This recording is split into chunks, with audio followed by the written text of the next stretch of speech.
मैं कहूँगा कि for 90% of people mutual fund is the ideal way to start with and end with. मतलब बहुत सारे लोग समझते हैं कि चलो म्यूचुअल फंड 2-3 फंड कर दिए तो उसके बाद पीएमएसपी करते हैं, फिर एआईएफपी करते हैं कि थाली में बस दाल चावल है, वो तो काफ़ी नहीं लगता, तो और भी चाहिए। पर सपोज किसी ने हेजिटेट करके फाइनली उसने एक फंड ले लिया, he manage to spend 5,000 10,000 rupees, अभी उसकी इनकम बढ़ी है, थोड़ा कॉन्फिडेंस आया है, he wants to add couple of more funds. So should he invest in the same fund? Okay. Should he take another fund? तो एक अच्छा तरीका इस बारे में सोचने का है कोर और सैटेलाइट। ये Okay. आपका कोर पोर्टफोलियो कहाँ होना चाहिए जो आपको स्टेबिलिटी दे, और मेजॉरिटी पोर्टफोलियो आप वहीं पे रखेंगे आप, और सैटेलाइट जहाँ पे आप थोड़ा एक्सपेरिमेंट कर रहे हो, थोड़ा अलग अलग चीजें ट्राई कर रहे हो। दूसरा मकसद ये है कि जो इंडिया के लोग हैं वो कैसे सेफ तरीके से, रेगुलेटेड तरीके से फॉरेन स्टॉक्स में इन्वेस्ट करें। दूसरी चीज है कि उसमें पैसे इन्वेस्ट करें कैसे। What is a reasonable expectation of returns?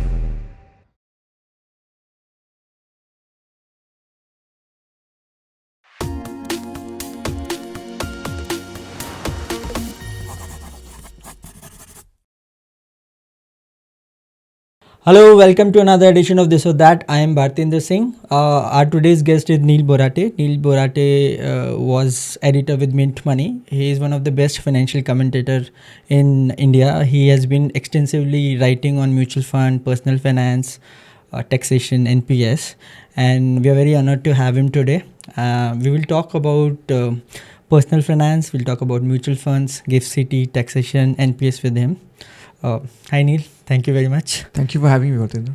So we'll start little broad and let's say लोग पैसे के साथ क्या क्या कर सकते हैं. What are the options that people have for investing their money?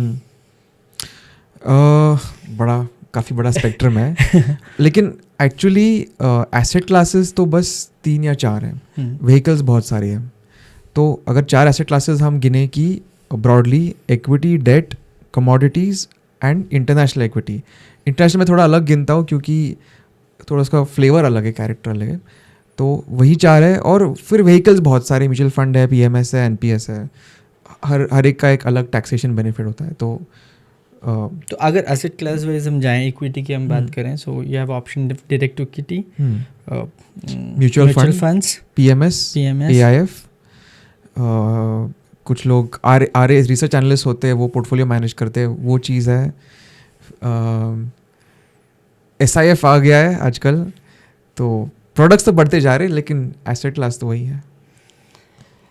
ठीक है, तो we will talk asset wise one on one. ठीक है, सो इक्विटी में अगर किसी को इन्वेस्ट करना है तो what is your somebody wants to start, of all these vehicles, which is the ideal vehicle to start with? मैं कहूँगा कि for 90% of people mutual fund is the ideal way to start with and end with. मतलब बहुत सारे लोग समझते हैं कि चलो म्यूचुअल फंड 2-3 फंड कर दिए तो उसके बाद पीएमएसपी करते हैं, फिर एआईएफपी करते हैं, क्योंकि थाली में बस दाल चावल है, वो तो काफ़ी नहीं लगता, तो और भी चाहिए, अचार चाहिए, पापड़ चाहिए। लेकिन एक्चुअली ये चीज़ें एक तो आपका कॉस्ट बढ़ाता है, और मतलब ये अनहेल्दी पापड़ है, ये वो फास्ट फूड वाला पापड़ है। तो मेरा मानना है कि म्यूचुअल फंड दाल चावल काफ़ी है। राधिका गुप्ता का भी फेवरेट ये कोट है कि दाल चावल इन्वेस्टिंग, मैं भी वही मानता हूँ। हाँ, कुछ गिन चुन के लोग हैं HNIs जिनके लिए शायद से कुछ ऑल्टरनेटिव्स ठीक हो सकते हैं, लेकिन जिस तरह से वो मार्केट किया जाता है मास ऑडियंस के लिए, उनके लिए तो म्यूचुअल फंड्स ही काफ़ी है। तो इसको इस तरीके से मैं पूछना चाहता हूँ कि इक्विटी में जब इन्वेस्टिंग की बात होती है तो people get really excited and उनको ऐसा लगता है कि अनलिमिटेड रिटर्न्स आ जाएंगे, डबल हो जाएगा पैसा, सुपर रिच हो जाएंगे। सो देयरफॉर अगर आप कमेंट्स देखोगे लोगों के, तो या तो वो स्मॉल कैप्स की तरफ जाते हैं, या फिर ये जो आपने रिसर्च एनालिस्ट वाला ये बात किया, तो कितना डिफरेंस है? I mean somebody goes through mutual funds and somebody tries से दिस रिसर्च एनालिस्ट वाला पोर्टफोलियो या डायरेक्ट इक्विटी करते हैं, तो कितना डिफरेंस है? बहुत, और लोग ये समझ नहीं रहे। एक तो डायरेक्ट इक्विटी में अगर जाना है तो आपको खुद स्टॉक्स के ऊपर रिसर्च करना होगा, अच्छी तरह से करना होगा, जो मेजॉरिटी लोग कर ही नहीं सकते, उनका एक्सपर्टीज़ है ही नहीं, और टाइम भी नहीं है। तो वो तो बिल्कुल नहीं करना चाहिए।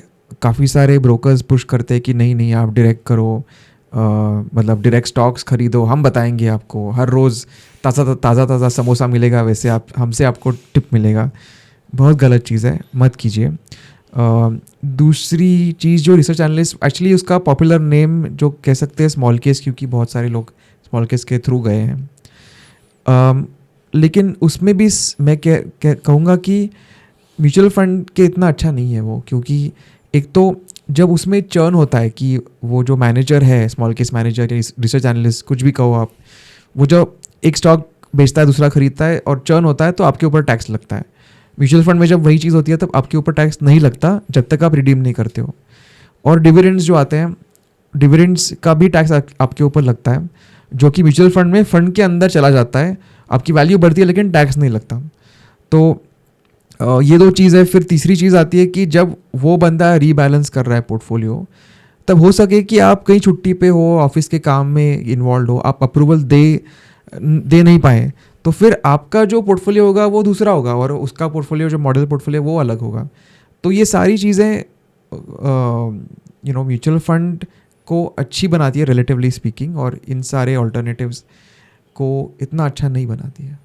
तो इक्विटी में लोग एक और चीज़ बोलते हैं कि buy and forget, do subscribe to it, मतलब आपको क्या लगता है? और कुछ गेस्ट भी हैं, कुछ लोग ऐसे ही बोलते नहीं, that's not a right approach, you have to frequently evaluate, क्योंकि ऐसा भी होता है कि बड़े बड़े बिजनेस भी बंद हो जाते हैं। तो इस पर्टिकुलर चीज़ के बारे में आप क्या बोलेंगे? 100% मैं मानता हूँ, क्योंकि अगर आप सेंसेक्स का कॉम्पोजिशन देखें 1990 में, 2000 में, 2010 में, इनफैक्ट हमने मिंट में एक इन्फोग्राफिक डाला था कि सेंसेक्स के टॉप कॉन्स्टिट्यूएंट्स क्या थे इन सारे सालों में, और आप देखोगे कि हर 10 साल में 2-3 बदलते रहते हैं।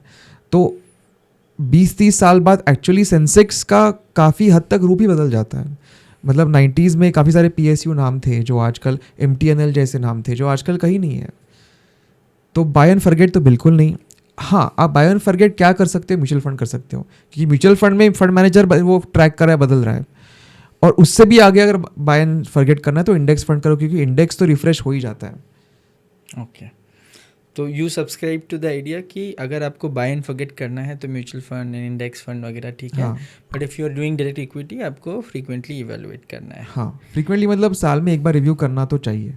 ठीक है, तो we spoke about 4 asset classes. तो पोर्टफोलियो की बात करें, एक ideal good portfolio construct for average retail investor किस तरह का होना चाहिए between the equity and this asset classes? तो बैलेंस डाइट होना चाहिए, सारी चीज़ें होनी चाहिए, हेल्दी चीज़ें होनी चाहिए। मतलब सलाद साइड में, फ्रूट थोड़ा साइड में, दाल चावल तो है ही, ना कि ये पापड़ और अचार और कुछ डेजर्ट गुलाब जामुन भी खिलाया जा रहा है। किसको बोल रहे हैं आप गुलाब जामुन?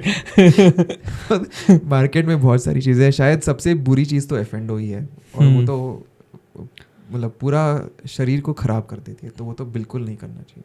ओके, तो फिर ठीक है, तो हमको अगर कंस्ट्रक्ट करना है तो किस what should be a good for starting portfolio, या मैं सिर्फ म्यूचुअल फंड स्टार्ट कर दूं, बाकी सब बाद में ऐड कर दूं? तो क्या थोड़ा उस पर आप पोर्टफोलियो? हाँ, तो स्टार्टिंग में बिल्कुल म्यूचुअल फंड ही करना चाहिए। और म्यूचुअल फंड के अंदर आप बहुत सारी चीज़ें कर सकते हो, जैसे कि अगर आपने एक मल्टी एसेट फंड खरीद लिया, तो फंड के अंदर ही इक्विटी भी है, डेट भी है, गोल्ड भी है, कुछ में सिल्वर भी है, इंटरनेशनल स्टॉक्स भी है। तो सब कुछ आपको एक व्हीकल के थ्रू मिल रहा है, प्रोफेशनल मैनेजर भी मिल रहा है। तो अगर आप उतना ही करोगे स्टार्टिंग में तो आपका काफ़ी हद तक बन जाएगा अच्छा पोर्टफोलियो। अगर आपको उससे फिर ज़्यादा बढ़ना है, किसी चीज़ में डिटेल्ड एक्सपोजर लेना है, तो फिर बाकी इंस्ट्रूमेंट्स, व्हीकल्स आ जाते हैं।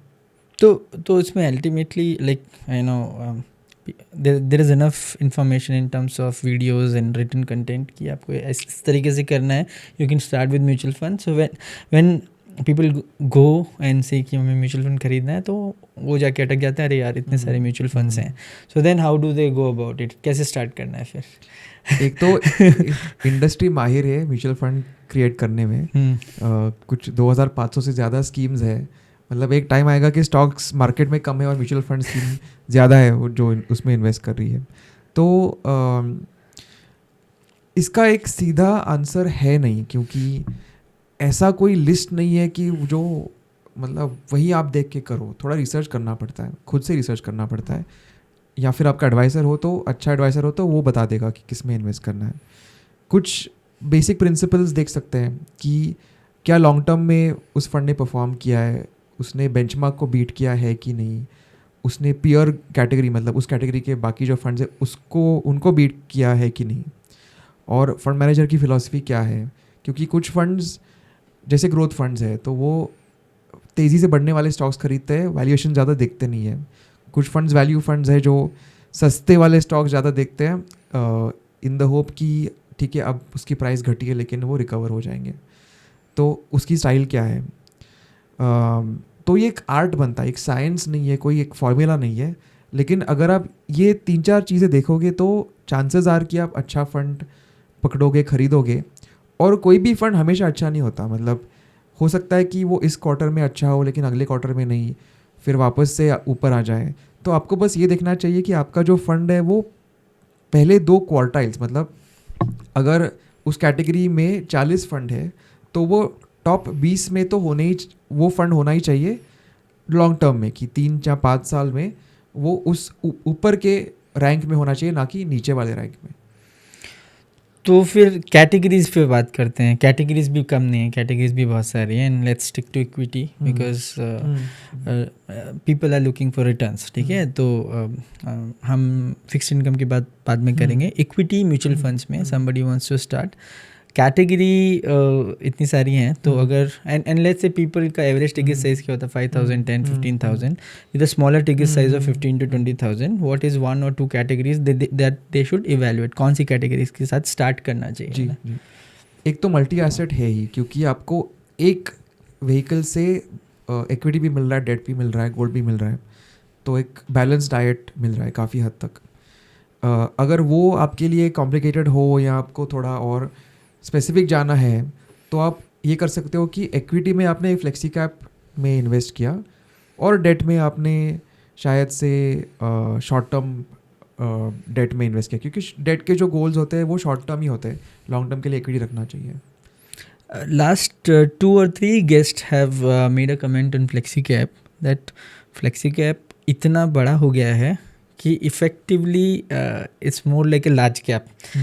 तो if you are buying, if you want to expose yourself to small caps, multi cap better है। और अगर आपको लार्ज कैप चाहिए तो you can take a large cap. And if you buying flexi cap with this understanding कि हाँ ठीक है लार्ज थोड़ा ज़्यादा है तो ले सकते हो। तो is that a correct from your research? नहीं, मैं उस चीज़ से डिसएग्री करता हूँ। 2-3 रीज़न हैं। एक तो बात आती है कि अगर आपने लार्ज कैप चूज़ किया या मिड या स्मॉल, मतलब इंडिविजुअली चूज़ किया, तो फिर स्विच कब करना है ये बात आती है और ये लोगों को समझ में नहीं आता, गलत टाइम पे स्विच करते हैं। जब स्विच करते हैं तब टैक्स लगता है। अगर आप फ्लेक्सी कैप में इन्वेस्ट करते हो तो वो जो स्विचिंग है वो इंटरनल होता है, तो ना कि टैक्स लगता है और ना ही आपके ऊपर डिसीजन लेने का बोझ आता है। दूसरी चीज़, लोग कहते हैं कि हाँ लार्ज कैप जैसा हो गया है फ्लेक्सी कैप, उसका डिज़ाइन ही ऐसा है कि तीनों सेगमेंट्स में इन्वेस्ट करें और तीनों सेगमेंट में लार्ज कैप का वेट ही ज़्यादा है, मतलब पूरे मार्केट में 70% ही लार्ज कैप है, तो ऑफकोर्स होगा, उसमें कोई दिक्कत नहीं है मुझे लगता है।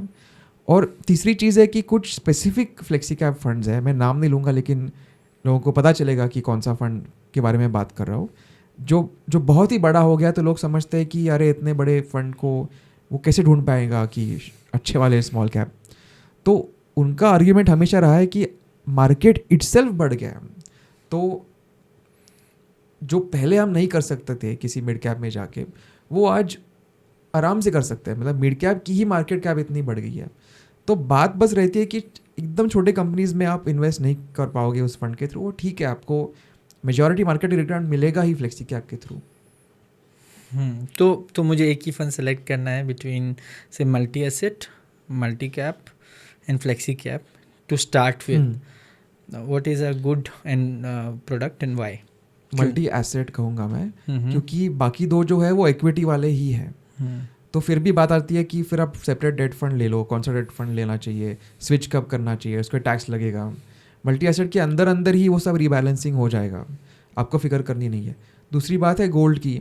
बहुत सारे लोग इक्विटी के आप भक्त कह सकते हो कि उनको लगता है कि एक ही चीज़ है ज़िंदगी में, वो है इक्विटी, और उससे ही आपका पूरा वेल्थ बनेगा। मैं समझता हूँ कि ये चीज़ नहीं है। काफ़ी समय ऐसा आता है कि गोल्ड या सिल्वर या कोई कमोडिटी एकदम स्पीड पकड़ लेती है, और यही हुआ है। मतलब पिछले 3-5 साल में गोल्ड ने जिस तरह से गति पकड़ ली है वो किसी और एसेट क्लास ने नहीं करी है। और मल्टी एसेट उसका एक, मतलब गोल्ड उसका एक पार्ट है, तो मल्टी एसेट कैप्चर करेगा जो ये वाले नहीं करेंगे। तो लाइक गोल्ड की अगर स्पेसिफिकली ये डेटा की बात हो गई कि इक्विटी का डेटा अगर देखें और गोल्ड का डेटा देखें, तो आप करेक्ट कर सकते हैं मुझे अगर मेरा डेटा इनकरेक्ट है तो, कि equity has always outperform gold, okay. And अभी जो लास्ट 3 साल में वो किया है, and some people have made this comment also कि इससे आगे तो कैसे जाए, like it's impossible for gold to sustain this kind of return, तो वो उसको ऑटोमेटिकली नीचे ही आना है। तो इसलिए देयरफॉर ओके नहीं, कुछ हद तक आपकी बात सही है, क्योंकि अगर हम शायद 15 साल के ऊपर का टाइम होराइजन देखें तो इक्विटी एक्चुअली बीट कर चुका है गोल्ड को मेजॉरिटी ऐसे टाइम पीरियड्स में। लेकिन ये इम्पॉर्टेंट है कि स्टेबिलिटी क्या देता है, क्योंकि इक्विटी के भी बहुत सारे पीरियड्स होते हैं जहाँ पे वो परफॉर्म नहीं करता। लोग भूल गए हैं कि अगर आप इंडियन स्टॉक मार्केट को देखें 1992 से लेके 2002 तक उसका रिटर्न था 0। लोग समझ भी नहीं सकते आज के टाइम में कि 10 साल में इक्विटी ने आपको 0 रिटर्न दिया इंडिया में, और वापस भी हो सकता है। मतलब ऐसा नहीं है कि वो एक टाइम था उसके बाद हमको 12% ही मिलने वाला है हर साल। तो ऐसे पीरियड के लिए गोल्ड होना बहुत ही ज़रूरी है, क्योंकि आपको वो मेंटल स्टेबिलिटी देगा, आपको पैनिक नहीं करवाएगा। तो एक सेट कर देते हैं। I mean I ask this question to almost every guest so that people don't assume कि उनका 25-30-40% रिटर्न मिल जाएगा या जादू से पैसा डबल हो जाएगा। What is a reasonable expectation of returns, मतलब क्या रिटर्न एक्सपेक्ट करना चाहिए? So somebody is doing a financial planning, तो उसे क्या करना चाहिए कि ठीक है इतना percent is fair to assume expect, and accordingly मैं बैक कैलकुलेट करके अपना प्लानिंग करूँ।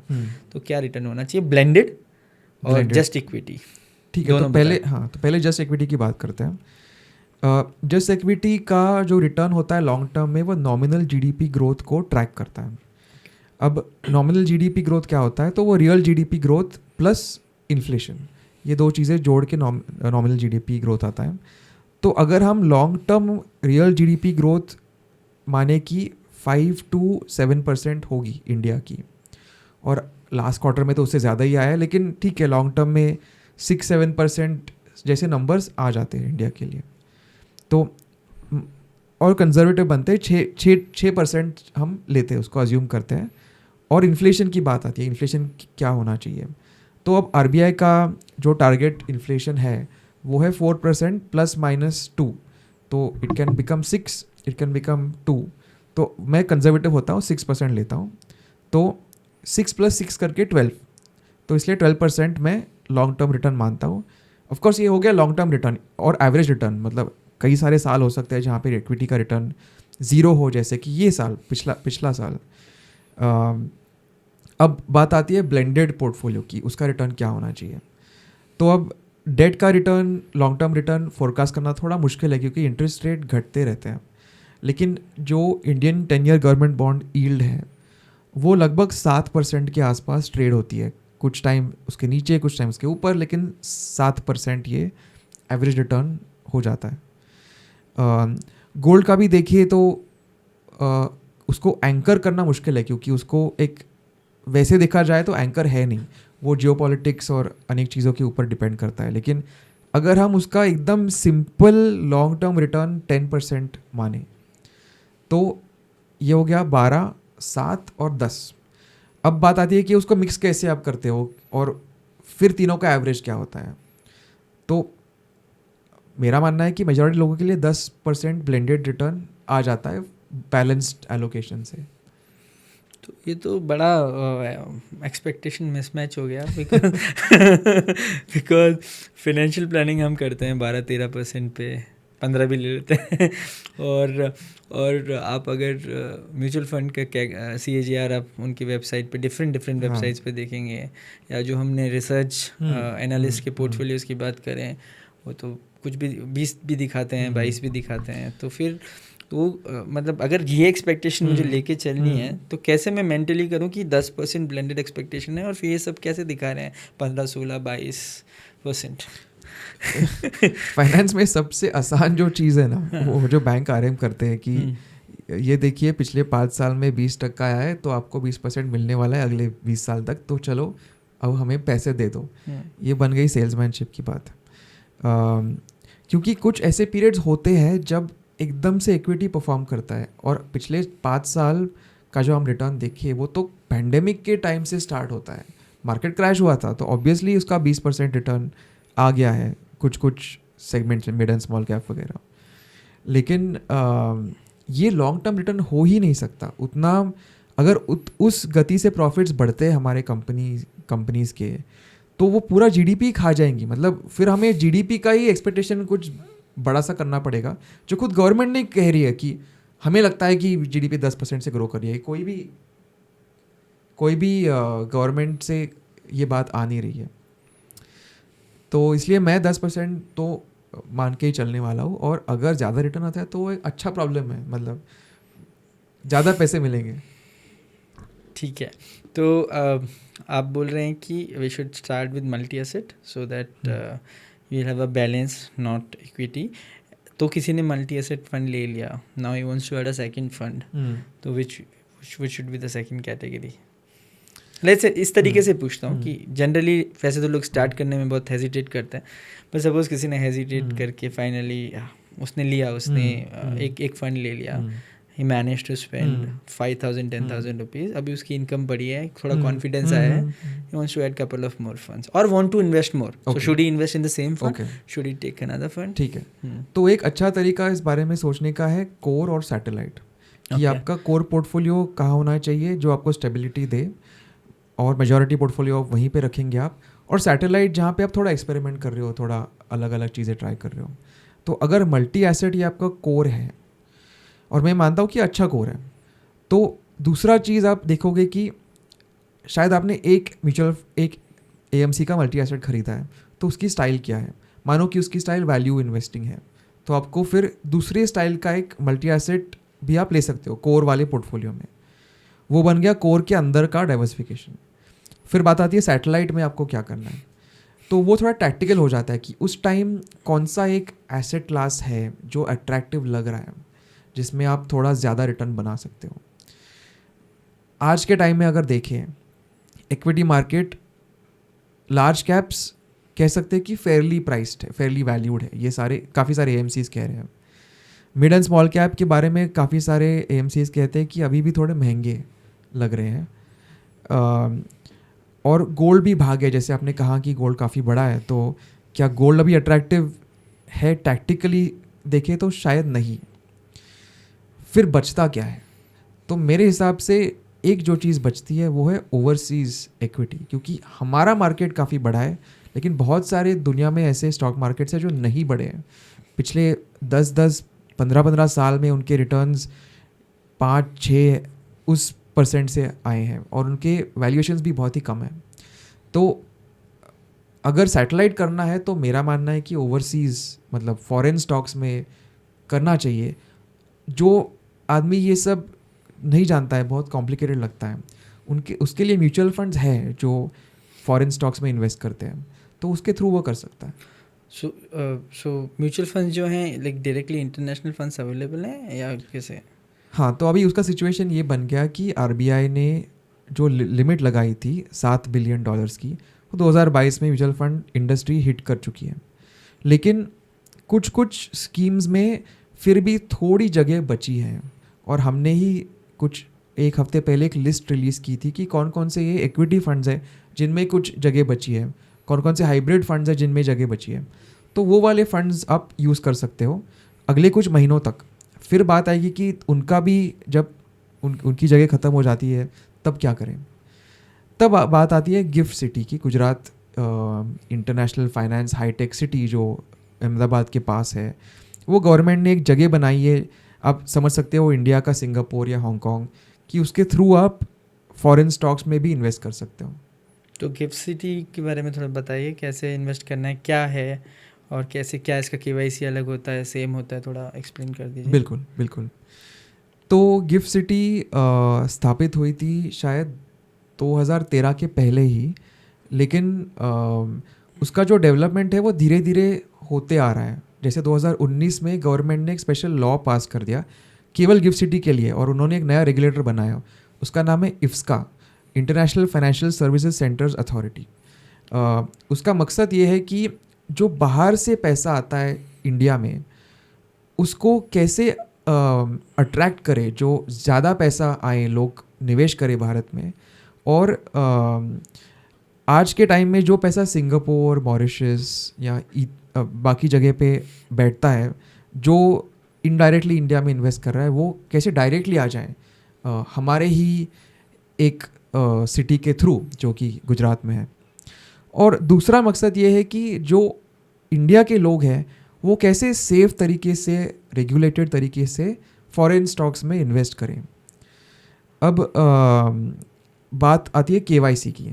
तो हाँ, गिफ्ट सिटी में फिर से केवाईसी करना पड़ता है, लेकिन वो काफ़ी स्मूथ हो चुका है। अगर आपका केवाईसी इंडिया में बना है कि आधार और पैन आपके पास है, तो गिफ्ट सिटी का केवाईसी आपका 1 घंटे में हो जाएगा, ऑनलाइन हो जाएगा।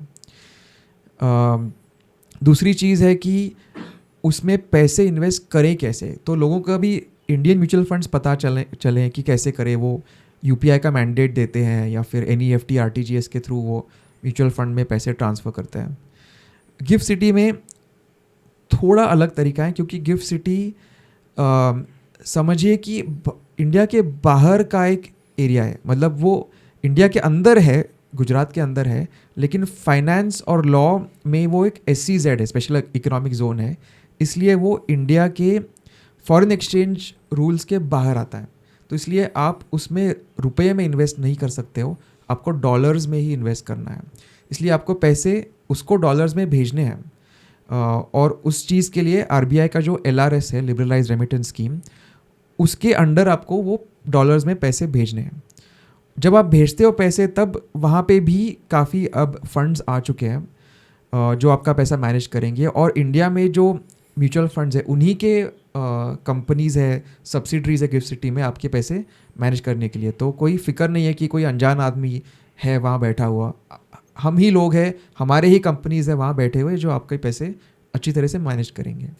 तो गिफ्ट सिटी में सी केवाईसी इज़ वन पार्टी के, मैंने केवाईसी खोल लिया, सेपरेट डीमैट अकाउंट खोल लिया, तो I can invest in direct equities there, और I will have to invest through a fund. कैसे इन्वेस्ट करते हैं गिफ्ट सिटी में? तो हम गिफ्ट सिटी में दोनों चीज़ें कर सकते हैं। अगर डायरेक्ट स्टॉक्स करने हैं तो एक बॉम्बे स्टॉक्स एक्सचेंज का सब्सिडरी कंपनी है जिसका नाम है जिसका नाम है India INX global access. Okay. तो उनका कुछ टाई अप है US ब्रोकर के साथ, तो उनके थ्रू आप बिल्कुल कर सकते हो इन्वेस्ट। उसके अलावा गिफ्ट सिटी में भी स्टॉक्स की लिस्टिंग होगी आगे जाके। सबसे पहला जो IPO है गिफ्ट सिटी का, वो अक्टूबर में आ रहा है। लेकिन गिफ्ट सिटी का रूल ये है कि अगर इंडियन कंपनी वहाँ लिस्ट हो रही है तो केवल NRIs या फिर फॉरेनर्स इन्वेस्ट कर सकते हैं, और अगर फॉरेन कंपनी आ रही है तो फिर इंडियंस भी इन्वेस्ट कर सकते हैं। से बाहर जा रहा है, गिफ्ट सिटी के अंदर जा रहा है, वो वापस इंडिया में न आए। इसलिए जो IPO आ रहा है अक्टूबर में, वो एक इंडियन कंपनी है, इसलिए उसमें हम नहीं इन्वेस्ट कर सकते। लेकिन अगर कोई NRI इस पॉडकास्ट को सुन रहा है तो वो बिल्कुल उसमें इन्वेस्ट कर सकता है। आगे जाके दोनों तरीके के कंपनीज आ जाएंगे, इंडियन भी और फॉरेन भी, और जो फॉरेन है वो हमारे लिए अवेलेबल होंगे। अब बात आती है म्यूचुअल फंड्स की।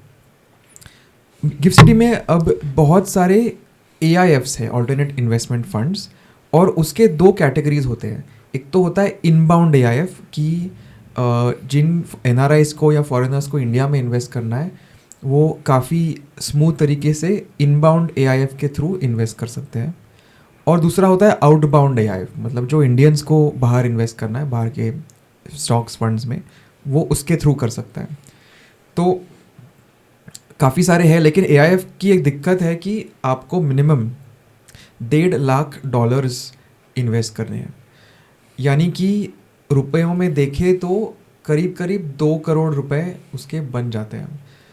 तो इसलिए मेजॉरिटी इंडियन पब्लिक के लिए वो AIFs पॉसिबल ही नहीं है कि आप उस पर इन्वेस्ट करें, उतना पैसा है ही नहीं। इसलिए अब धीरे धीरे रिटेल फंड्स भी आना चालू करेंगे। इनफैक्ट जो पहला रिटेल फंड है, आउटबाउंड रिटेल फंड है, वो DSP म्यूचुअल फंड ने लॉन्च किया है और वो काफ़ी दुनिया के देशों में इन्वेस्ट करता है, अमेरिका, यूरोप, एशियन कंट्रीज़। तो उसमें $5,000 का मिनिमम टिकट साइज़ है जो मिडिल क्लास या अपर मिडिल क्लास लोग अफोर्ड कर पाएंगे इंडिया में। और आगे जाके काफ़ी और भी रिटेल म्यूचुअल फंड्स लॉन्च होंगे गिफ्ट सिटी में। ओके, तो ये एक्सपेक्टेड है या लॉन्च हो गया है ये फंड जो आप बोल रहे हैं? ये लॉन्च हो गया, इसको आप कह सकते हैं NFO चल रहा है, क्योंकि गिफ्ट सिटी में जो NFO होता है वो काफ़ी लंबा चलता है, 6 महीने तक का चल सकता है। ओके, इसलिए जो हमें आदत है कि 2 हफ्ते में लाइव हो गया फंड, वो वहाँ ज़्यादा टाइम। तो इसके लिए उनको KYC के लिए कहाँ जाना पड़ेगा अगर किसी को इंडियन को गिफ्ट सिटी में KYC करनी है तो इसके 2 तरीके हैं। एक तो आप जो AMC उस फंड को लॉन्च करिए, जैसे DSP है, तो उनके किसी भी ऑफिस में आप जाओ और वहाँ वो फॉर्म्स भर के आपकी KYC कर दो। डिजिटली नहीं है? अनफॉर्चुनेटली ज़्यादा डिजिटल अभी तक अवेलेबल नहीं है। मैंने तो सुना नहीं है कि लोगों का डिजिटल KYC हो रहा है, लेकिन ये बस कुछ महीनों की बात है।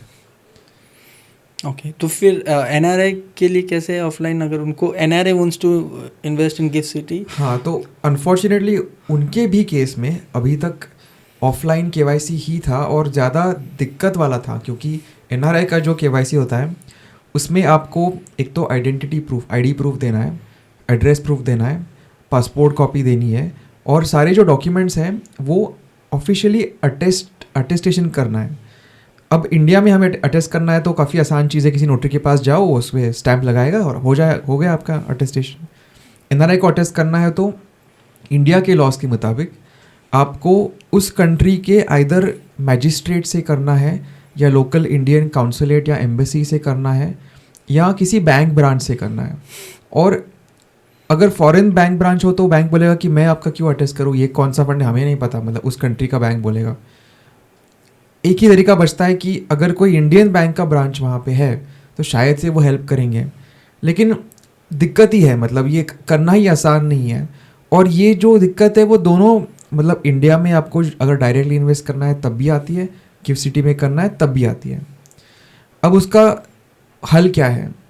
तो एक तरीका ये होता है कि जब NRI इंडिया के अंदर आता है तब कोई भी म्यूचुअल फंड डिस्ट्रीब्यूटर उसका कर सकता है, फिजिकल इन पर्सन KYC जो कहते हैं, या फिर वीडियो KYC भी कर सकता है। आधार और पैन अगर उसका है तो इंडिया के अंदर से वो NRI कर सकता है जब वो विजिट कर रहा हो तब।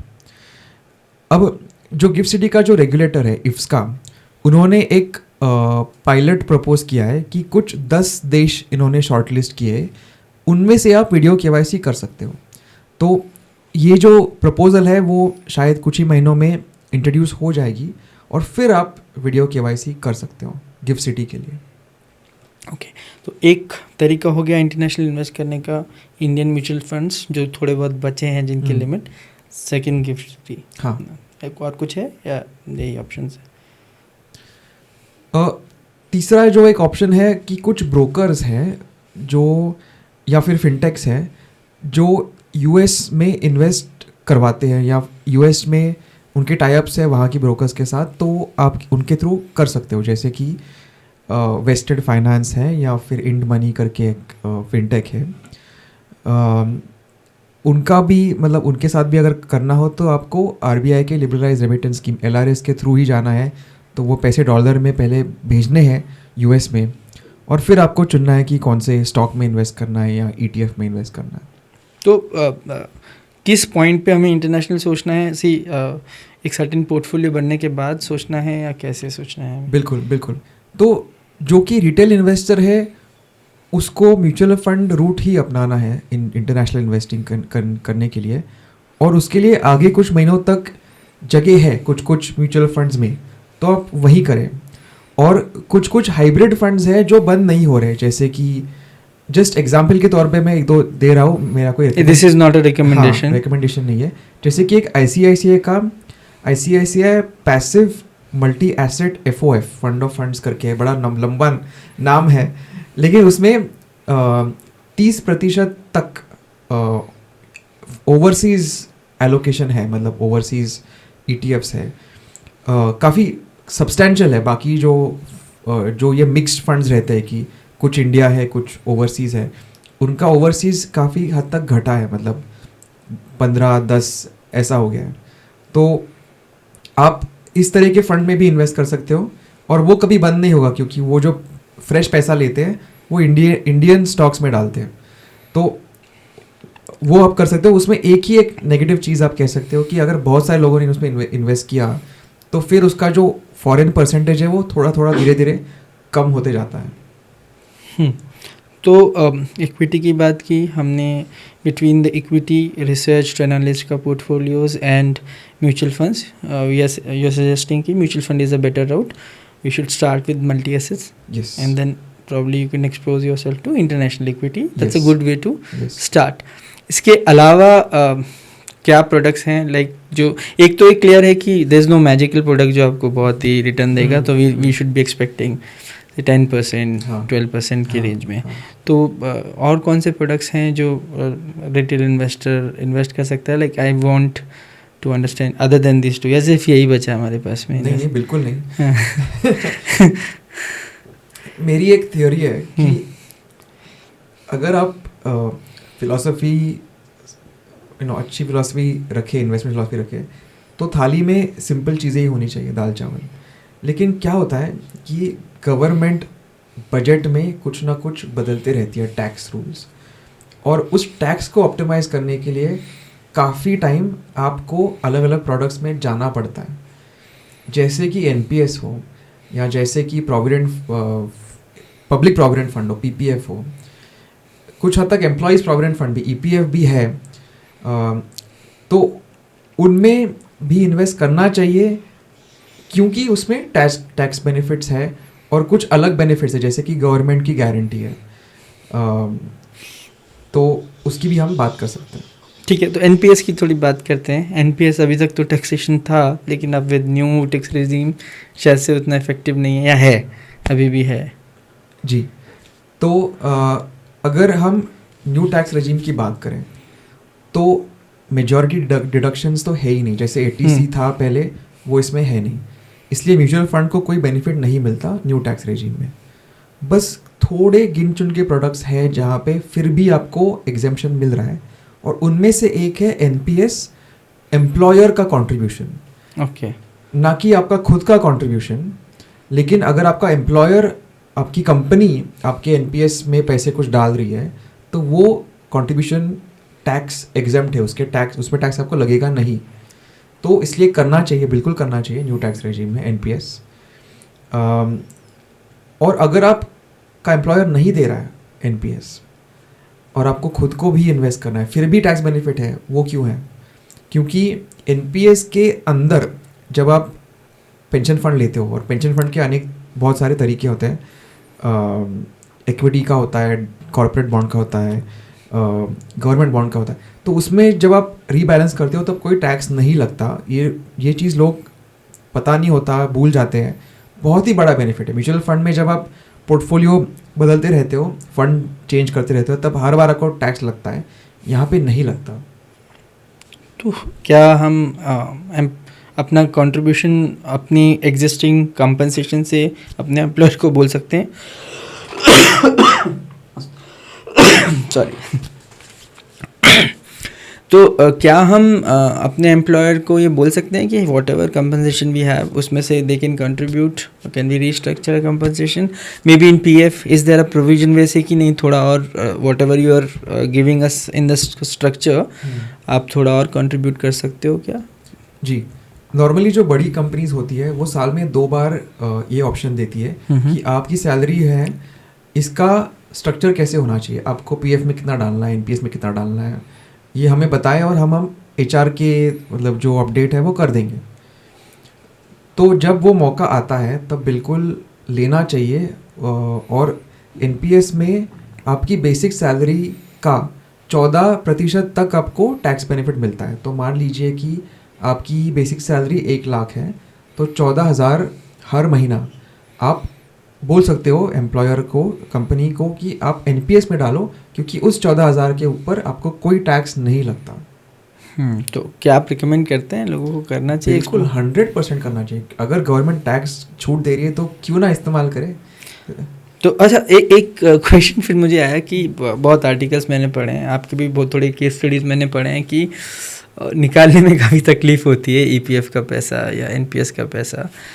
तो पहले तो ये निकालना कैसे है पैसा जब आपको ज़रूरत है, और क्या इट्स अ चैलेंज या कुछ हो रहा है इसके बारे में? हाँ, तो आपका कहना बिल्कुल सही है ईपीएफ या प्रोविडेंट फंड के बारे में, क्योंकि वो जो सिस्टम है वो पुराना सिस्टम है। 1952 में वो लॉ पास हुआ था, और उसकी वेबसाइट भी जो है वो हर टाइम आधे टाइम तो डाउन ही होती है, वो लॉगिन करना ही मुश्किल है। और ऑफिशियल स्टैटिस्टिक्स भी ये कहते हैं कि 30% ऑलमोस्ट 25 से 30% कभी कभी रिजेक्शन रेट उसमें आ जाता है। अगर क्यों आता है रिजेक्शन? बहुत टेक्निकल कारणों से, मतलब जो होने नहीं चाहिए, जैसे कि आपके किसी पुराने एम्प्लॉयर ने एम्प्लॉयज़ पेंशन स्कीम में ठीक से कंट्रीब्यूट नहीं किया है, ये आपकी गलती नहीं है, लेकिन आपके ऊपर उसका जो कॉन्सिक्वेंस है वो आ जाता है। या फिर आपने बहुत सारे कंपनियों में काम किया है, लेकिन आपने आपके पिछले प्रोविडेंट फंड इस वाले प्रोविडेंट फंड में मर्ज नहीं किए, सबको इकट्ठा नहीं किए, तो वो मना कर देते कि अब आप विड्रॉ नहीं कर सकते हो, पहले आप इकट्ठा करो उसके बाद। या फिर ऐसा होता है कि आपकी जो एग्ज़िट डेट है कि किस दिन आपने वो किसी नौकरी को छोड़ा है, वो ठीक से मार्क नहीं की है, और ऐसा लग रहा है कि किसी दिन आपको दोनों कंपनियों से प्रोविडेंट फंड में पैसा आ रहा है। Okay. तो वो रिकॉर्ड में उनको दिखता है और वो क्वेरी डालते हैं कि ये क्या हो रहा है, आपको इसको ठीक करो। तो ऐसी बहुत सारी चीज़ें होती है जिस कारण से आपका एनपीएस जो विड्रॉल होता है, आपका प्रोविडेंट फंड ईपीएफ जो विड्रॉल होता है वो रिजेक्ट होता है। और इस चीज़ को सॉल्व करने के लिए कुछ कंपनियां हैं, जैसे मेरी कंपनी है फिनराइट, जो कि इसमें हेल्प करती है। ये बात हुई ईपीएफ की, प्रोविडेंट फंड की। एनपीएस में वैसे कोई दिक्कत है नहीं, मॉडर्न सिस्टम है, आप विड्रॉल डाल दो, आपको मिल जाएगा 2-3 दिनों में। एनपीएस में भी ऑप्शन आते हैं फंड्स के, उसमें कुछ कई बार लोग प्रश्न करते हैं कि कौन सा फंड सेलेक्ट करें, तो उसके बारे में कुछ बताना चाहेंगे कि किस तरह के ऑप्शंस होते हैं एनपीएस में? हाँ, तो एनपीएस में 3 एसेट क्लासेस अभी है, इक्विटी, कॉर्पोरेट बॉन्ड और गवर्नमेंट बॉन्ड। और इक्विटी का 75% तक आप डाल सकते हो, और उसमें 8 पेंशन फंड मैनेजर है, जैसे कि एचडीएफसी, आईसीआईसीआई, एसबीआई, डीएसपी, काफ़ी सारे हैं, तो उनमें से आप कोई भी चूज़ कर सकते हो।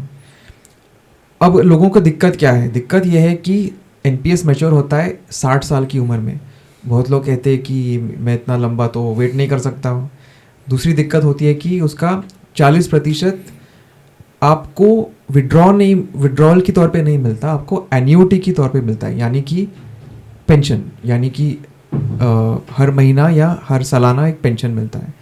लोगों को ये लगता है कि नहीं, मेरा ही पैसा है तो क्यों ना इकट्ठा विड्रॉ करूँ, ये क्या बात है। तो इन दोनों चीज़ों का हल करने के लिए पीएफआरडीए, मतलब जो रेगुलेटर है एनपीएस का, इन्होंने एक प्रपोजल डाला है। प्रपोजल में क्या डाला है कि ये जो 40% एन्यूटी है उसको घटा के 20% ही कर देंगे, इसलिए आप 80% आपका विड्रॉ कर सकते हो 60 साल के बाद की उम्र में। दूसरी दिक्कत यह है कि अगर मुझे उसके पहले ही विड्रॉ करना है, मेरे को घर खरीदना है, मैं बीमार हूँ, ट्रीटमेंट के लिए पैसे चाहिए, तो उसमें से कैसे निकालूँ? तो 25% तक आप पार्शियल विड्रॉल कर सकते हो, यानी कि आपके जो कॉन्ट्रीब्यूशंस रहे हैं, मान लीजिए कि आपके वर्किंग लाइफ में आपने 20 लाख का कंट्रीब्यूशन किया है कुछ 5-10 सालों में, तो उसका 25%, 1/4 यानी कि 5 लाख आप विड्रॉ कर सकते हो, और बिना टैक्स दिए हुए।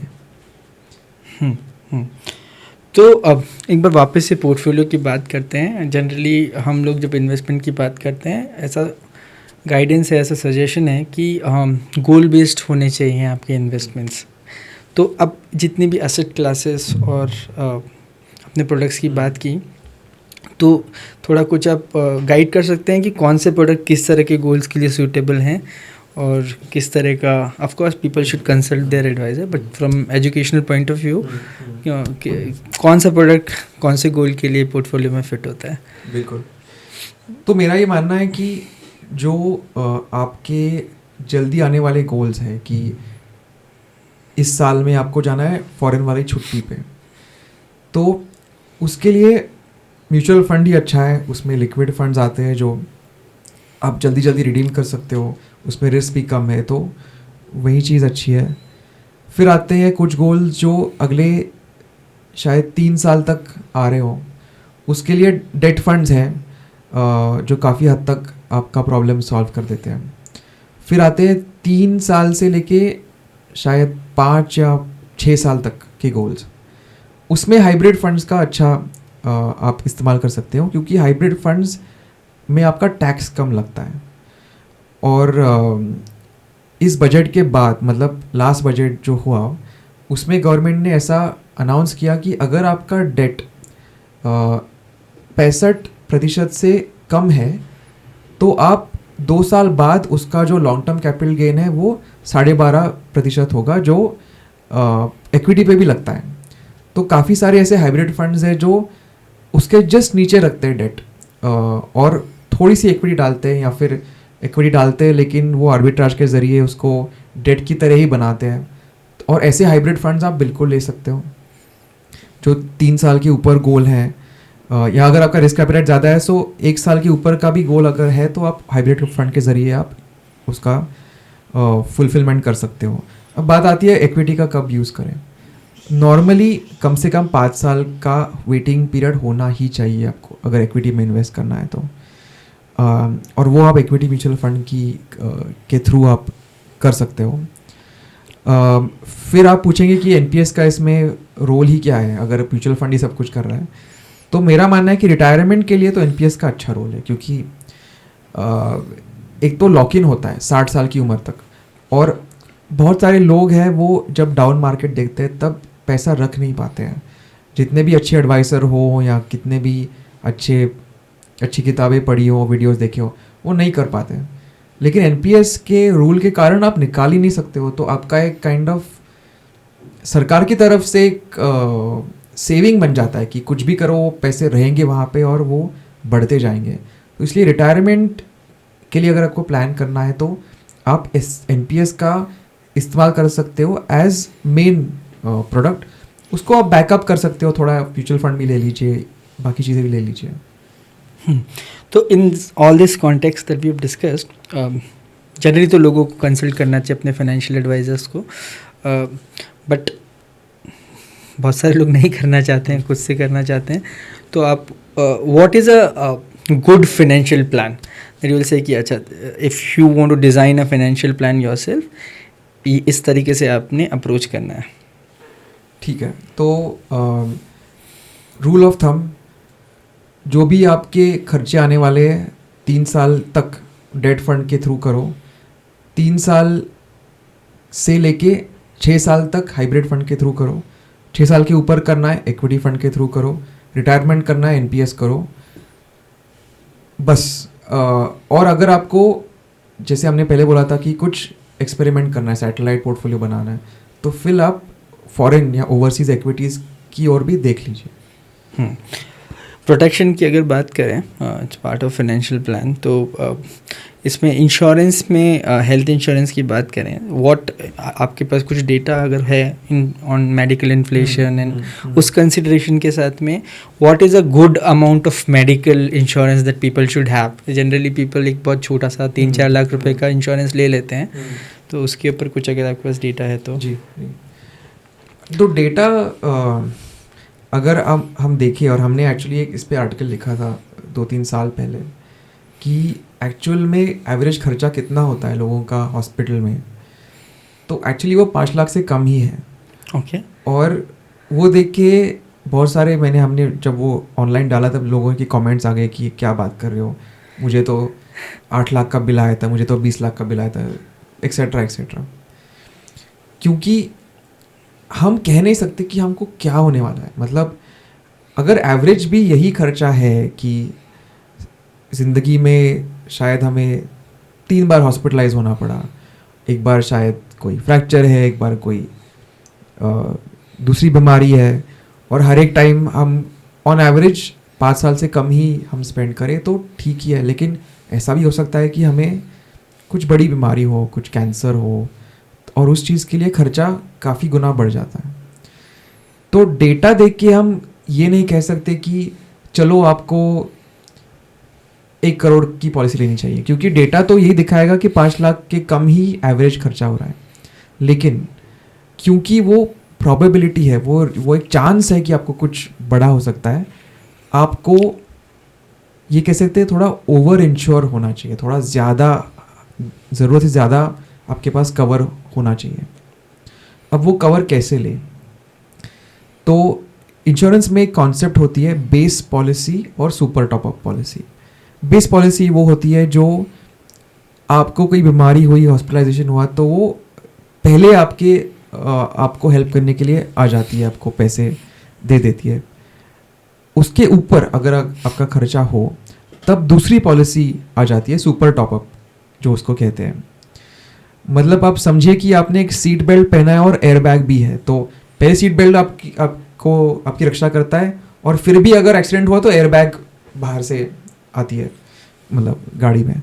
तो अगर इंश्योरेंस में स्ट्रक्चर करना है तो 5 लाख का आप बेस पॉलिसी ले सकते हो, और उसके ऊपर 50 लाख का सुपर टॉपअप ले सकते हो। और 50 लाख बहुत बड़ा दिखता है, लेकिन उसका जो प्रीमियम है वो बहुत ही कम रहता है। तो ये भी हो सकता है कि 10,000 रुपये के अंदर अंदर आपका दोनों हो जाए, बेस और सुपर टॉपअप। ये भी डिपेंड करता है आपकी उम्र क्या है, आपको डिसीजेज वगैरह क्या हुई है, लेकिन बहुत सारे यंग लोगों के लिए 10,000 के अंदर आप कवर उतना ले सकते हो।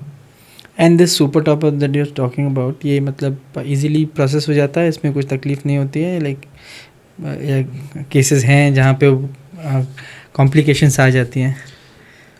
मैं एक जनरल तकलीफ जो होती है वो बताऊंगा कि बेस्ड पॉलिसी जो होती है वो नॉर्मली कैशलेस होती है, कि आप एडमिट होते हो, कुछ फॉर्म भरते हो और आपको खुद पैसे भरने नहीं होते। लेकिन सुपर टॉपअप रीइंबर्समेंट वाली होती है कि आप पहले आपके जेब से वो बिल भरो और फिर इंश्योरेंस कंपनी आपको वो पैसे लौटा देंगे। तो उस प्रोसेस में कई बार आपके क्लेम्स रिजेक्ट हो जाते हैं। कई बार ऐसा होता है कि आपने कोई डिक्लेयर नहीं किया, आपको कोई बीमारी है, और फिर वो इंश्योरेंस कंपनी उसका ज़रिए उसका वो कारण लेके आपका रिजेक्ट कर देती है। तो उसको अगर मिनिमाइज़ करना हो तो बस आपको 100% ऑनेस्ट रहना है स्टार्टिंग से ही कि मुझे ये सारी इश्यूज़ है, हेल्थ की दिक्कतें हैं। और डरिए मत, ऐसा नहीं होने वाला है कि अगर आपने बोल दिया तो आपके प्रीमियम्स बहुत बढ़ जाएंगे या फिर आपको कवरेज मिलेगा ही नहीं। काफ़ी सारी केसेस में बस इतना होता है कि आपको उन बीमारियों के लिए एक पीरियड होता है 3 साल का, प्री एग्जिस्टिंग डिसीजेस कहते हैं, उस पीरियड तक आप कवर नहीं होते, ठीक है, उसके बाद आपको उसका कवर मिल जाता है। एक इंटरेस्टिंग चीज़ आपने बोली, रिम्बर्समेंट होता है सुपर टॉपअप में। अगर लोगों के पास 20-25 लाख, अगर सपोज करो किसी का खर्चा आ गया 20 लाख, नहीं थे तभी तो टॉपअप लिया, अगर नहीं है तो फिर तो दिक्कत वाली बात है, राइट? लाइक ये हर केस में रिम्बर्समेंट होता है सुपर टॉपअप? नहीं, ऐसा तो नहीं है। और कुछ लोग इस चीज़ का हल निकालने के लिए बड़ा वाला बेस ही लेते हैं, 10 लाख का बेस लेते हैं या फिर 20 लाख का बेस लेता है। और बहुत सारे ऐसे पॉलिसीज़ हैं जिनके पास नो क्लेम बोनस होता है। तो अगर इस साल में 10 लाख का कवर है और वो हर साल 50% से बढ़ता गया तो वो खुद ब खुद 20-50 लाख तक पहुंच जाएगा। आजकल यही ट्रेंड चल रहा है एक्चुअली देखें तो ये भी सोल्यूशन है। हाँ, लेकिन आपने जो कहा कि सुपर टॉपअप का वो कैशलेस नहीं रहता, आपके पास अगर नहीं है 50 लाख तो आप क्या ही करेंगे। तो एक तो तरीका है कि एक इमरजेंसी फंड रखो।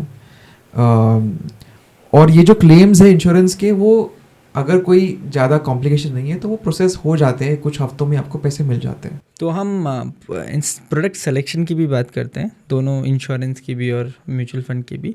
तो इंश्योरेंस में कैसे हम हेल्थ इंश्योरेंस कैसे डिसाइड करें, कौन से ब्रांड, क्या पैरामीटर्स हमको हेल्थ इंश्योरेंस में, लाइफ इंश्योरेंस में देखना है? ठीक है, तो पहले हेल्थ से स्टार्ट करते हैं। हेल्थ में एक तो क्लेम सेटलमेंट रेशो होता है कि 100 में से कितने क्लेम्स जो आ रहे हैं इंश्योरर के पास वो एक्सेप्ट कर रहा है। जितना जितना बड़ा हो उतना बेहतर। एक होता है कि कितने नंबर ऑफ क्लेम्स एक्सेप्ट करा है, दूसरा होता है वैल्यू, कि अगर उसके पास 100 रुपये के क्लेम आ रहे हैं तो क्या वो 50 रुपये के मान रहा है या 60 या 70, उसमें भी जितना बड़ा हो उतना बेहतर। ये डेटा अवेलेबल है कहीं पे? हाँ, IRD के रिपोर्ट में ये डिस्क्लोज़ होता है, और एक इंश्योरेंस ब्रोकर्स की बॉडी है उसके रिपोर्ट में भी डिस्क्लोज़ होता है। तो हम और बाकी मीडिया आउटलेट्स भी उसको कंपाइल करके रिपोर्ट करते हैं। तो वो एक पैरामीटर है। दूसरी चीज़ हेल्थ इंश्योरेंस के बारे में कि कुछ कुछ कंडीशंस या टर्म्स है क्या, जैसे डिजीज़ की जो लिस्ट होती है, प्री एग्जिस्टिंग डिजीज़ की जो लिस्ट होती है वो कितनी बड़ी है। फिर रूम रेंट कैपिंग है कि नहीं, कि अगर मान लो 2000 की कैपिंग है और आपका एडमिशन हुआ 4000 की रूम में, तो आपका रूम देना ही होता है, रेंट तो 2000 का जो बचता है वो देना ही होता है। और हर एक जो उसमें प्रोविज़न होती है कि आपको बैंडेड दिया जा रहा है, आपको और कोई सर्विस दी जा रही है, उसका भी एडिशनल कॉस्ट आपको खुद की जेब से देना होता है। तो रूम रेंट कैपिंग देखनी चाहिए। उसके अलावा कभी कभी सब लिमिट्स होते हैं, बहुत सारे टर्म्स एंड कंडीशंस होते हैं, तो जितने कम कंडीशंस हो उतना अच्छा। तो म्यूचुअल फंड की हम बात करते हैं थोड़ी।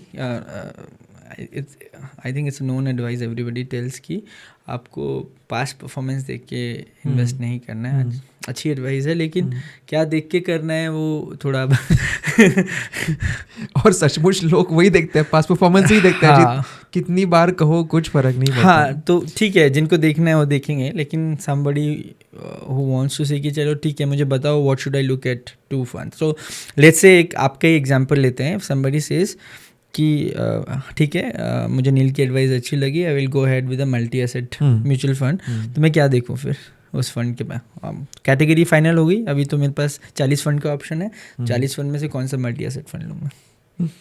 ओके, तो पहली बात तो ऑफकोर्स पास्ट परफॉर्मेंस को उसके ऊपर पूरा डिपेंड नहीं होना चाहिए, लेकिन वो एक फैक्टर हो सकता है। और वो भी कैसे देखें, तो एक तो लॉन्गर टर्म का देखना चाहिए कि पिछले 5 साल में क्या रिटर्न है, ना कि पिछले 1 साल में।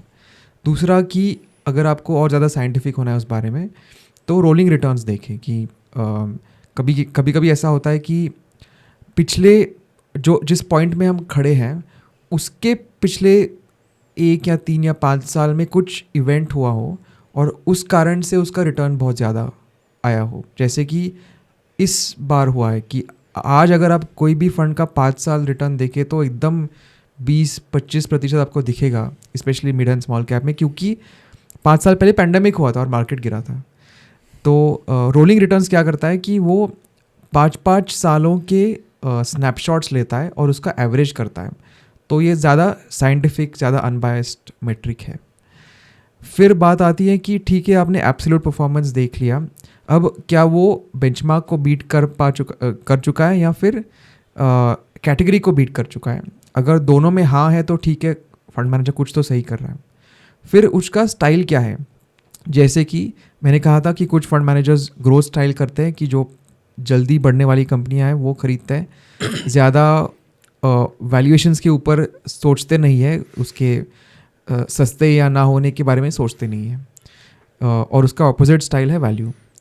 फिर कुछ फंड मैनेजर्स कैश कॉल लेते हैं कि उनको अगर लग रहा है कि मार्केट बहुत ही बढ़ गया है तो वो डरते नहीं है 10 या 20 या उससे ज़्यादा भी प्रतिशत कैश में जाएं। कुछ लोगों को ये चीज़ पसंद है, कुछ लोगों के लिए नापसंद है। तो क्या ये आपके लिए ठीक है कि नहीं। फिर जो परफॉर्मेंस आ चुका है पिछले 3-5 सालों में, किस वजह से आ चुका है, कि क्या 2-3 ही स्टॉक्स है वो एकदम दौड़ चुके हैं उस पोर्टफोलियो में। अगर वो चीज़ है तो रिस्क थोड़ी ज़्यादा है। और फंड मैनेजर खुद कितने टाइम से वहाँ रहा है, अगर वो बहुत एक्सपीरियंस्ड है, उसने बहुत सारे साइकिल्स देखे, वो भी अच्छी बात है। जैसे मैंने कहा कि ये एक आर्ट है, ये साइंस नहीं है। अगर आपको देखना हो तो बहुत कुछ चीज़ें हैं, लेकिन कम से कम ये 3 या 4 चीज़ें अगर आप देखेंगे तो आपको अच्छा फंड मिलेगा। एक बहुत इंटरेस्टिंग न्यूज़ चल रही है मार्केट में, विच इज़ दैट आप MF सेंट्रल से fintech players take the data, okay, and ये मेरा ऑब्जर्वेशन भी है कि आप कोई भी फिनटेक प्लेयर का ऐप खोलेंगे तो आपका पोर्टफोलियो पुल करेगा MF सेंट्रल से और वो एनालिसिस करेगा.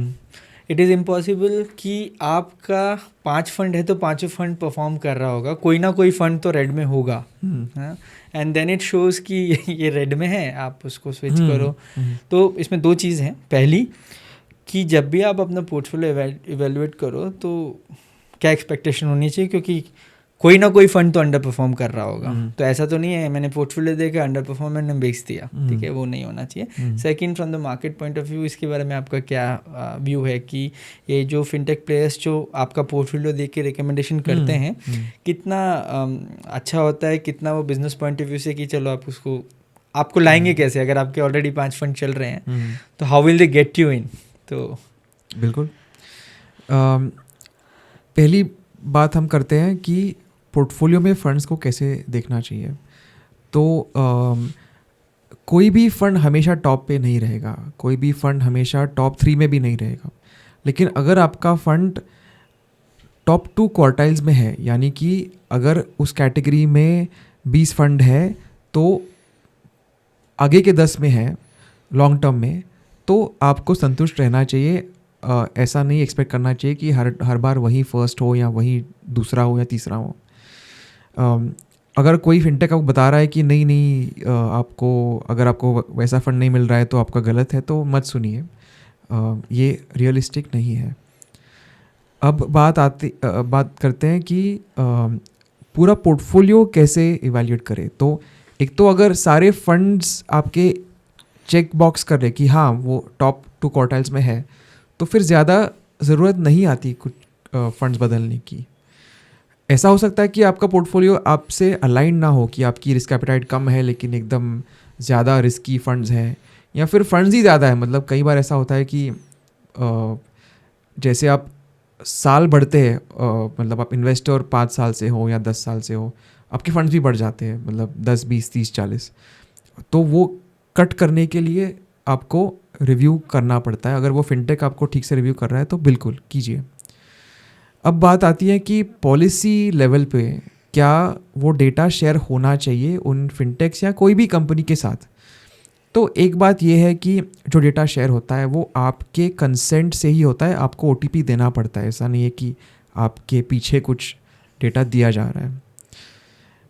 अब कुछ लोगों का मानना है इंडस्ट्री में कि म्यूचुअल फंड छोड़ के जो लेंडिंग वाली फिनटेक है वो इस डेटा का इस्तेमाल कर रही है आपको लोन बेचने में. मैं इस चीज़ को ज़्यादा गलत मानता नहीं हूँ. अगर आपने एक OTP दिया हुआ है, आपने कंसेंट दिया हुआ है, और अगर आप उस बेसिस पे कोई आपको लोन बेच रहा है तो ठीक है, बेचने दो, आप मत खरीदो, आप मत ले लो लोन. हाँ, एक बात मैं मानता हूँ कि जो कंसेंट सिस्टम है इस रिपोर्ट में वो जितना अच्छा होना चाहिए, जितना स्ट्रॉन्ग होना चाहिए, वो नहीं है. इन कंपैरिजन टू दूसरा जो सिस्टम है, अकाउंट एग्रीगेटर का सिस्टम है, जो RBI ने बनाया हुआ है 4 रेगुलेटर्स के साथ, जहाँ पे आप कंसेंट विड्रॉ भी कर सकते हो, मतलब हटा भी सकते हो, देख भी सकते हो कि कंसेंट किस किस चीज़ के लिए दिया है, और बस उसी चीज़ के लिए वो डेटा इस्तेमाल हो सकता है लॉ के मुताबिक. वो एक ज़्यादा बेहतरीन सिस्टम है कंपेयर टू MF सेंट्रल का जो रिपोर्ट था. लेकिन उस सिस्टम में आज के ज़माने में जो म्यूचुअल फंड का डेटा आ रहा है वो अच्छा नहीं आ रहा है. वो एक तो वो 2 ही साल के ट्रांजैक्शंस आते हैं, फिर वो भी इनकम्प्लीट आते हैं, वो ठीक से नहीं आ रहा है. तो ऑप्शन ही नहीं है. आज कोई भी प्लेयर हो, अच्छा हो बुरा हो, यही रिपोर्ट के बेसिस पे आपका रिव्यू किया जाता है. तो मेरा मानना है कि अगर कोई मिसयूज़ कर रहा है तो उनके खिलाफ कार्रवाई होनी चाहिए. वो किसी न किसी रेगुलेटर के अंडर आएगा, सेबी के अंडर आएगा, या लेंडिंग वाला है तो RBI के अंडर आएगा. RBI ने उनके अगेंस्ट कार्रवाई करनी चाहिए, ना कि पूरा रिपोर्ट ही हटवाना चाहिए. ये तो मतलब बहुत ही ज़्यादा ओवर रिएक्शन बन गया. तो एक और चीज़ है जो डिबेट हम पॉलिसी लेवल पे अलग से कर सकते हैं या इंडस्ट्री लेवल पे, लेकिन फॉर इन्वेस्टर पर्पस डायरेक्ट और इनडायरेक्ट, डायरेक्ट और रेगुलर फंड्स, सॉरी इनडायरेक्ट बोला मैंने, डायरेक्ट और रेगुलर फंड्स, इसमें चॉइस वैसे तो स्ट्रेट फॉरवर्ड है, डायरेक्ट कर लो, लेकिन फिर भी क्या मेरिट है फॉर बाइंग रेगुलर फंड्स? अगर आप समझदार हो, अगर आपने खुद का रिसर्च अच्छी तरह से किया है, तो बिल्कुल डायरेक्ट फंड्स में ही इन्वेस्ट करो। आप हर साल 0.5% 1% बचा सकते हो और उसका जो कंपाउंडिंग इफेक्ट है वो काफ़ी ज़्यादा होता है। 10 साल बाद आपका पोर्टफोलियो वैल्यू 20-30% ऊपर भी हो सकता है कंपेयर टू रेगुलर फंड्स। अब बात आती है कि अगर आपके पास वो सोफिस्टिकेशन ना हो, आप समझ नहीं पा रहे हो और आपने वैसे ही कुछ देखा टीवी पे या यूट्यूब पे या कहीं पे लिखा हो और आपने ख़रीद लिया फंड, तो फिर आप खुद को हर्ट कर रहे हो। तो उस चीज़ में आप रेगुलर फंड्स चूज़ कर सकते हो। अगर जो बंदा आपको रेगुलर फंड्स दे रहा है, जो म्यूचुअल फंड डिस्ट्रीब्यूटर दे रहा है, वो अच्छा आपको एडवाइस कर रहा है, तो ऐसे भी काफ़ी सारे बैंक आरएम्स हैं जो रेगुलर फंड्स बेचते हैं और कोई एडवाइस देते नहीं है या गलत एडवाइस देते हैं कमीशन के ऊपर। जो अच्छा कमीशन दे रहा है फंड वही एडवाइस करते हैं, तो उस चीज़ में तो आपको डायरेक्ट ही आपके लिए अच्छा होगा। आप जब मिंट में थे तो आप एक बहुत इंटरेस्टिंग चीज़ आपने इंडस्ट्री फर्स्ट निकाली थी, पोर्टफोलियो रिपोर्ट आपने निकाली है लोगों की। पहले आप एक्सपर्ट्स की करते थे, फिर आप जनरल पब्लिक की करने लगे। तो अगर मैं आपको पूछूं how is your portfolio structured, तो कैसे है आपका पोर्टफोलियो? जी, ये काफ़ी इंटरेस्टिंग चीज़ है, क्योंकि एक हम दिमाग में आइडियल सोचते हैं कि ऐसा होना चाहिए और जो रियलिटी होती है वो अलग होती है। क्यों होती है? क्योंकि उस टाइम के लिए वो अच्छा था, उस टाइम के लिए वो सही था। बाद में कुछ चेंजेस आए, जैसे कि टैक्स चेंजेस आए हैं, और फिर वो अब अगर हम हाइंडसाइट में देखें, पीछे मुड़ के देखें, तो लगता है कि यार इसमें क्यों इन्वेस्ट किया, लेकिन उस टाइम के लिए वो सही था। तो जैसे मेरा आज मानना है कि मल्टी एसेट फंड ही अच्छा है, बेहतर है, लेकिन मेरे पोर्टफोलियो में मल्टी एसेट फंड का जो शेयर है वो बहुत कम है, क्योंकि जब मैंने इन्वेस्टिंग स्टार्ट किया तब इतने अच्छे मल्टी एसेट फंड्स थे नहीं। तो अब क्या है मेरे पोर्टफोलियो में वो मैं बताता हूँ। एक तो मेरा सबसे बड़ा या सबसे सब्सटैंशियल एलोकेशन जो है वो एक फ्लेक्सी कैप फंड में है, जो कि ओवरसीज़ भी इन्वेस्ट करता है। मैं नाम लूँगा, लेकिन फिर से डिस्क्लेमर देता हूँ कि कोई भी फंड मैं सजेस्ट नहीं कर रहा हूँ, रेकमेंड नहीं कर रहा हूँ, एडवाइस नहीं है, प्लीज़ खुद की स्टडी कीजिए। तो वो है पराग पारिक फ्लेक्सी कैप। उसके अलावा मैंने डेट एलोकेशन के लिए एक हाइब्रिड फंड लेके रखा है। क्यों? क्योंकि उसमें टैक्स बेनिफिट है। तो वो भी पराग पारिक का ही है। रादर दो फंड्स हैं। पहले कंजर्वेटिव हाइब्रिड फंड करके उनका एक फंड होता था, अभी भी है, लेकिन उस चीज़ का क्या हुआ कि जब बजट का टैक्स रूल बदला तब उसका थोड़ा टैक्स वे में कॉम्प्लिकेशन हो गया कि वो डेट टैक्सेशन के अंदर आ गया। तो इसलिए जब मैंने इन्वेस्ट किया था तब वो टैक्स एफिशिएंट था, बाद में नहीं हुआ था, इसलिए वो पुराना वाला पड़ा है वहाँ पे, कंजर्वेटिव हाइब्रिड फंड। अब मैं जो डेट एलोकेशन करता हूँ वो मैं पराग पारिक डायनामिक एसेट एलोकेशन से करता हूँ, जो कि एक हाइब्रिड फंड है वापस, लेकिन उसमें 65% से कम डेट होने के कारण उस पर 2 साल के बाद 12.5% ही टैक्स लगता है। तो वो एक है। फिर मैं गोल्ड में भी इन्वेस्ट करता हूँ, गोल्ड ETF में। गोल्ड में आप डायरेक्ट ETF के थ्रू इन्वेस्ट करते हैं? 2 तरीके से करता हूँ, गोल्ड ETF के थ्रू भी करता हूँ और एक गोल्ड सेविंग्स फंड कहते हैं उसके थ्रू भी करता हूँ। उसका भी कारण थोड़ा हिस्टोरिकल है कि जब मैंने वो गोल्ड सेविंग्स फंड में डाला तब मुझे वो कन्वीनियंस बहुत ही पसंद था कि म्यूचुअल फंड में एनीवे मैं ट्रांजैक्ट कर रहा हूँ, ना कि मैं मार्केट में ख़रीद रहा हूँ। और उसने मुझे काफ़ी अच्छा रिटर्न दिया है कि मैंने लाइफ में फाइनेंस में ऐसे बहुत कम डिसीजंस लिए जिसमें बहुत ही कंपाउंडिंग हुई, या मैं कह सकता हूँ कि अरे क्या बढ़िया था। लेकिन गोल्ड उसमें आता है कि 2018 में मैंने वो इन्वेस्टमेंट की थी, उसका रिटर्न काफ़ी ज़बरदस्त रहा है। उसके अलावा अब मेरे पोर्टफोलियो में एक मल्टी एसेट फंड है जो जिसमें ओवरसीज़ एलोकेशन भी है। मैंने पहले ही उसका नाम बताया था, वो है ICICI prudential multi asset passive fund of funds, वो क्या करता है कि वो बहुत सारी ETFs लेके रखता है. तो मैं कुछ हद तक पैसिव इन्वेस्टिंग में बिलीव करता हूँ, और इसलिए क्योंकि उसकी कॉस्ट भी कम रहती है, तो उसमें इंटरनेशनल फॉरेन ETFs भी है, उसमें डोमेस्टिक ETFs भी है, कुछ गोल्ड माइनिंग के ETFs भी हैं, उसका भी रिटर्न काफ़ी अच्छा आया है. तो ये सारे हैं. उसके अलावा NPS भी है, और भी कुछ कुछ चीज़ें हैं, लेकिन कोर में कह सकता हूँ कि इन फंड से बना हुआ है. ठीक है, तो अब थोड़ी बिहेवियरल एस्पेक्ट पे बात करते हैं. आप इतना सब डेटा स्टडी करते हैं, according to you what kind of mistakes people are doing they should be avoiding in investing? उससे पहले मैं आपको एक डेटा तो नहीं है मेरे पास में एग्जैक्ट, लेकिन क्वालिटेटिव डेटा जो मुझे मेरे कमेंट्स वगैरह से आता है इज़ दैट कि lot of people do small cap funds में large allocation and then they ask to review it. I don't review it of course, but then what आपको अंडरस्टैंड लगता है कि लोग परफॉर्मेंस देख के, तो वो तो एक कॉमन मिस्टेक है कि स्मॉल कैप्स के अंदर लोग इन्वेस्ट करते हैं क्योंकि परफॉर्मेंस अच्छा आता है. Other than the performance bit, what are the behavioural mistake that people should be avoiding? तो मैं खुद के मिस्टेक्स बताता हूँ. Actually there is no better person to learn from than yourself. मेरी एक टेंडेंसी रही है कि मैं बहुत ज़्यादा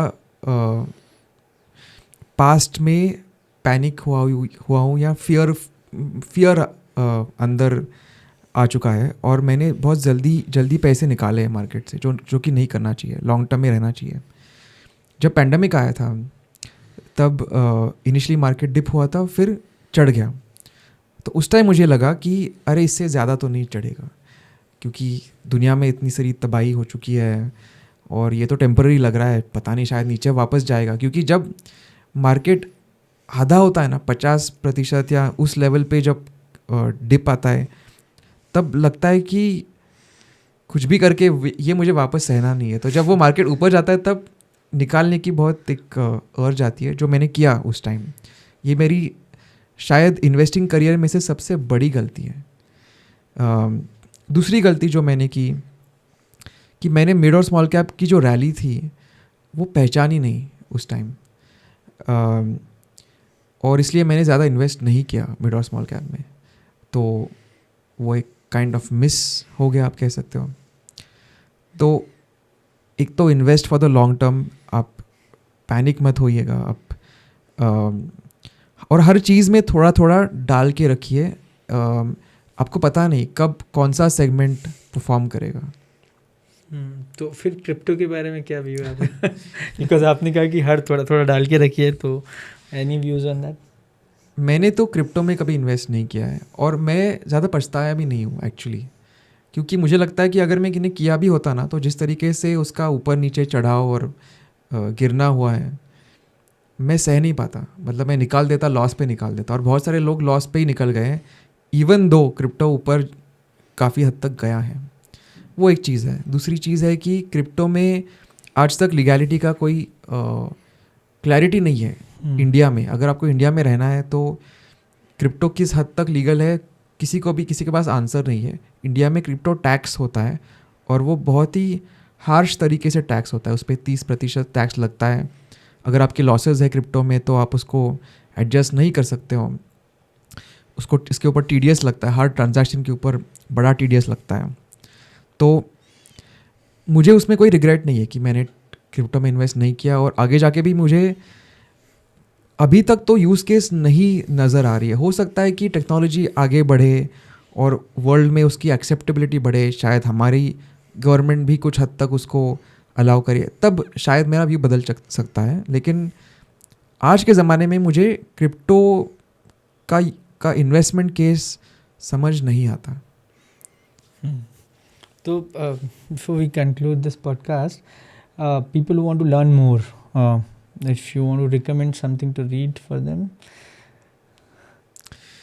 बहुत सारे अच्छे बुक्स हैं ऑनेस्टली, चूज़ करना भी उनमें से मुश्किल है. मैं कहूँगा कि शायद आप एक व्यक्ति का सुनो, पढ़ो मत, सुनो, पढ़ भी सकते हो.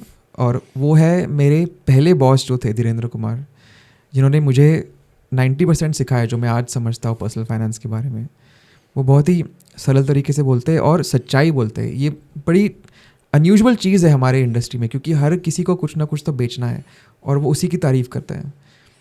धीरेन शायद कुछ गिन चुन लोगों में से एक है जो जिनको कुछ बेचना नहीं है, जो है वो बोलता है। Thanks Neel, thank you very much. Thank you, thanks for having me.